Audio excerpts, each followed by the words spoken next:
करने दूंगा। अब 8 पुत्रों तक देवकी को कारागार में ही बंद रखने का प्रवचन किया। अब एक एक करके देवकी के 6 पुत्रों को तो कंस ने मार दिया। अब जैसे ही 7वां गर्भ देवकी के 7वां पुत्र देवकी के गर्भ में आया, कंस ने अपने सैनिकों से कहा, जैसे ही देवकी का 7वां गर्भ हो तो मुझे अवश्य सूचना देना, मैं उसे भी नष्ट कर दूंगा। के 7वें गर्भ में भी सैनिक वही पहरा दे रहे थे। तो भगवान ने सोचा, ये जितने भी पुत्र होते हैं कंस होते सबको मार डालता है, उन सबको मार डालता है। जो देवकी का 7वां गर्भ है ना, ये 7वां गर्भ जो 7वें गर्भ में बालक आया तो प्रभु नारायण ने देवकी के गर्भ में से उस 7वें बालक को, अब प्रभु नारायण सोचने लगे ये तो शेषनाग है और इन्हें भी कंस मारने चला आया तो लेकिन कंस जो जन्म आता है इन्हें तो बचाना ही पड़ेगा, इसलिए शेषनाग को बचाना चाहिए। प्रभु ने योग माया को बुलाया और कहा, देवकी के गर्भ में जो 7वां बालक है ना, इसको तुम गोकुल पहुंचा दो। योग माया ने उस बालक को देवकी माता के गर्भ से निकाल कर, जो वसुदेव की बड़ी पत्नी है रोहिणी के गर्भ में स्थापित कर दिया। अब जैसे ही सैनिकों को पता चला कि देवकी का 7वां गर्भ धारण हो गया है, कंस को सूचना मिली, लेकिन जैसे ही कंस कारागार में आया तो देवकी का 7वां गर्भ को स्वयं ही नष्ट हो गया। हमें तो नष्ट करने की जरूरत ही नहीं पड़ी। देवकी का 7वां गर्भ नष्ट हो गया, अब केवल 8वां बचा है। जैसे ही दिन समीप आते जाए, कंस को भय से पीड़ा होने लगे। अब तो रात और दिन नींद न आई। अब योग माया भी गोकुल में पहुंच चुकी है। अब इधर में देवकी माता, उधर कंस चिंता में। कंस ने पूछा सैनिकों से, 7वां बालक तो नष्ट हो गया, लेकिन अब केवल 8वां बचा है। अब मेरा काल पैदा होने वाला है, अब मेरा काल मुझे मारने के लिए आ रहा है। अब 8वां गर्भ स्थापित हुआ, 8वां बालक होने वाला है। माँ देवकी के गर्भ में भगवान श्री कृष्ण का अब प्राकट्य होने वाला है। यही 8वां पुत्र ही मेरे प्रभु कृष्ण है। जब गर्भ में आते हैं तो सभी लोग गर्भ में स्तुति करते हैं। अब इधर में भगवान का प्राकट्य हो रहा है। माता देवकी ने बड़ी प्रशंसा की प्रभु की। माता देवकी के गर्भ में जब 8वां पुत्र आया तो प्रभु ने प्रकट होकर के ही दर्शन दिए। 8वें गर्भ के बारे में जानकर कंस बड़ा भयभीत हो गया। अब ना दिन में सोए ना रात में।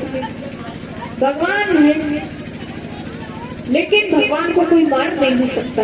यतवंशियों की रक्षा तो स्वयं होती है। अब कंस को इतना कष्ट होने लगा, इतना कष्ट होने लगा कंस को कि कंस ने अपनी भूख और प्यास भी त्याग दी।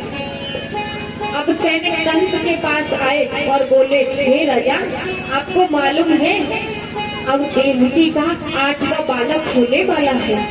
कंस ने कहा महाराज आकाशवाणी में कहा था देवकी का 8वां पुत्र तुम्हारा काल होगा। अब महाराज क्या होगा? लेकिन कंस ने कहा मैं उसे छोड़ूंगा ही नहीं, मैं उसे जीवित ही नहीं छोड़ूंगा। भगवान ने प्रकट होकर के देवकी को दर्शन दिए। कंस को चिंता सताने लगी। नारद जी ने कहा कंस से महाराज अब तो आपका काल प्रकट होने वाला है, जन्म लेने वाला है, अब आपका क्या होगा? आप तो उसे मार भी नहीं सकते, और वैसे भी जब 8वां पुत्र गर्भ में आएगा ना तो आप उसे पहचानोगे भी नहीं। तो कंस ने कहा महाराज मैं उसे कैसे पहचानूंगा? नारद जी बोले बताऊं वो कैसा होगा, क्योंकि जब वो आएगा ना तो वो तुम्हें मिलेगा ही नहीं। कंस ने पूछा महाराज कम से कम मुझे पहचानने का तरीका तो बता दो कि मैं उसे पहचानूंगा कैसे। तब नारद जी ने कहा सुनो कंस, जो 8वां पुत्र होगा वो काला काला होगा, मुरली वाला होगा, जिसकी नीली नीली आंखें और घुंघराले बालों वाला होगा। कंस ने जैसे ही प्रशंसा सुनी भयभीत हो गया। अब इतना भयभीत हो गया उसकी स्थिति पागलों जैसी। भय से पीड़ित कंस इधर उधर घूमने लगा और सोचने लगा अब मैं क्या करूं? मैंने देवकी के 6 पुत्रों को नष्ट कर दिया, 7वां गर्भ स्वयं भी नष्ट हो गया, अब ये 8वां आ गया तो मुझे जीवित नहीं छोड़ेगा। अब जैसे ही सैनिकों ने चारों ओर पहरा दिया और सैनिकों ने कहा महाराज ये कारागार में देवकी का 8वां पुत्र आने वाला है, अब आप क्या करोगे? और सैनिकों ने कहा इसका तो जन्म होने वाला है। कंस ने कहा जन्म होने दो, मैं उसे जीवित नहीं छोड़ूंगा। अब कंस ने जैसे ही कारागार में प्रवेश किया तो प्रभु ने दर्शन दिए। तो माता देवकी से कहने लगे माता मुझे गोकुल पहुंचा दो, और वहाँ जो रोहिणी की कन्या है ना उसे ला करके यहाँ रख दो, क्योंकि पुत्र को ही तो मारेगा, वो तो कन्या है, कन्या को तो कंस नहीं मार सकता, उद्धार मैं स्वयं करूंगा। माता यशोदा वहाँ पर मेरा बहुत ख्याल रखेंगी। लेकिन इधर में देवकी माता रोने लगी और कहने लगी प्रभु कंस ने मेरे 6 पुत्रों को मार दिया है, 7वां गर्भ मेरा नष्ट हो गया, मैं आपको अपने आप से कैसे दूर करूं? मैं आपको अपनी आंखों के सामने से कैसे ओझल करूं? मैंने तो आपको अभी ध्यान से और प्रेम से देखा भी नहीं, मैं अपने आप से आपको दूर नहीं कर सकती, मैं आपसे बहुत प्रेम करती हूँ। भगवान कहने लगे देवकी तुम चिंता ना करो, मैं अवश्य तुम्हारे पास लौट कर आऊंगा। लेकिन कंस का उद्धार करने के बाद वसुदेव जी से कहने लगे बाबा आप मुझे गोकुल पहुंचा दो, मैं अवश्य जल्दी ही लौट कर। वसुदेव जी कहने लगे लेकिन हम आपको वहाँ कैसे पहुँचाएंगे? ये इतने सारे पहरेदार, ये कारागार में इतने सारे ताले और ये हमारे हाथ पैरों में बेड़ियां, हम तो चल भी नहीं सकते। प्रभु कहने लगे आप उसकी चिंता ना करें, मैं हूं ना, केवल आप मुझे सूट में रख करके केवल गोकुल पहुंचा दो। प्रभु ने कहा ना मैं हूँ, तो वसुदेव जी की थोड़ी हिम्मत हो गई।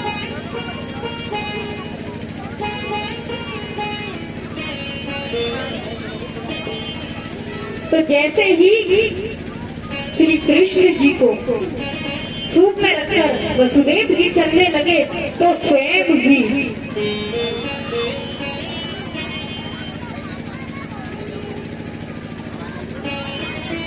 जैसे ही वसुदेव जी सिर पर रख करके भगवान श्री कृष्ण को गोकुल के लिए चलने तैयार हुए तो अपने आप बेड़ियां टूट गई। सैनिक गहरी निद्रा में सो गए और कारागार के ताले स्वयं ही खुल गए। बोलिए कृष्ण कन्हैया लाल की। अब जैसे ही चलने लगे ना तो वसुदेव जी उन्हें ले करके यमुना के समीप पहुंच गए।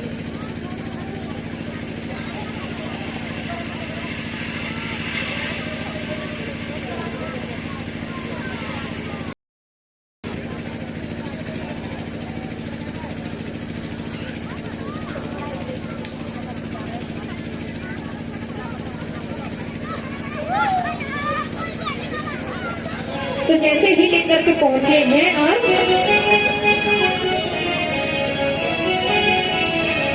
मथुरा में आए प्रभु रातों में, सुबह को देखा कैसा हाथों में, श्याम गोकुल को प्रभु को जाने लगे, सावन बीते हाथों में, श्याम गोकुल को जाने लगे, सावन बीते हाथों में।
कन्हैया जी को निकल आने दो, जो भी पूजन करने आएगा यहाँ आएगा। और देखो कन्हैया ऊपर चढ़ाने कोई कपड़ा मुंह पे पड़ेगा या कोई वो आएगा तो परेशानी आ जाएगी। निकल आने दो, यहाँ पूजन करेंगे सभी, वहाँ कोई पूजन नहीं करेगा। ठाकुर जी को आने दो।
दर्शन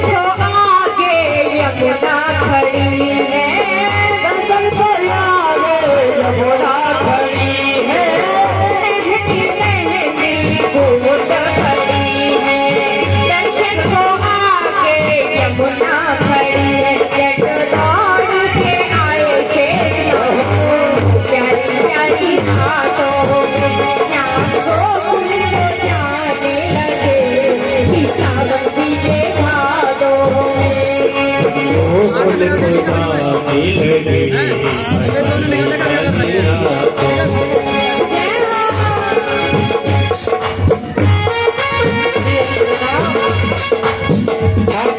बैठा लो दलाल करवाएंगे भैया आएंगे गोकुल में ठाकुर जी बोले दियो जन्म कन्हैया रे कन्हैया रे सोए गए लोग कन्हैया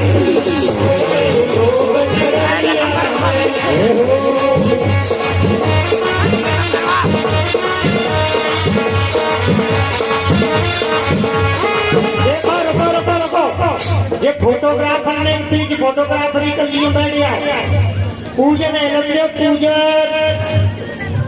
ऐसे लग रहा हो कि देख बड़ो लट्ठे चले गो यहाँ सब रोड पर वो तू पितर के पी के पहले पूजन एक एक दो दो करके आओ ले लियो जन्म कन्हैया